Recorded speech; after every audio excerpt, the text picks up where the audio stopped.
আসসালামু আলাইকুম গাইস, নতুন একটা কন্টেন্ট ক্রিয়েটরের সাথে দেখা হয়েছে।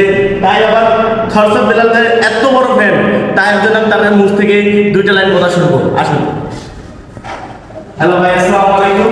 ওয়ালাইকুম আসসালাম ভাই, কি অবস্থা, কেমন আছেন? আলহামদুলিল্লাহ ভালো। আপনি বলেন খরসব বেলালের বড় একটা ফ্যান, জি জি। তার জন্য দুইটা লাইন কথা বলেন। তো তোমাকে অসংখ্য ধন্যবাদ জানাচ্ছি, তুমি আমার এখানে আসছো আমার সাথে দেখা করার জন্য। বলতেছি ক্যামেরাম্যান বলে পিছাও পিছাও পিছাও, এখন তো লোকের মধ্যে তো বাইকটা দেওয়া আছে, কিন্তু পিছাও। টাকা আছে না, দাঁড়াও মানি করে করতেছি। জায়গা কি রাখলে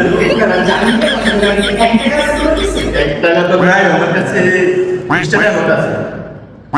তোমার আপনাকে দিয়ে করে দেন। জি। এই টাকা হলে পূরণ হবে মনের যত আশা, অপূর্ণতা থেকে যাবে তোমার ভালোবাসা।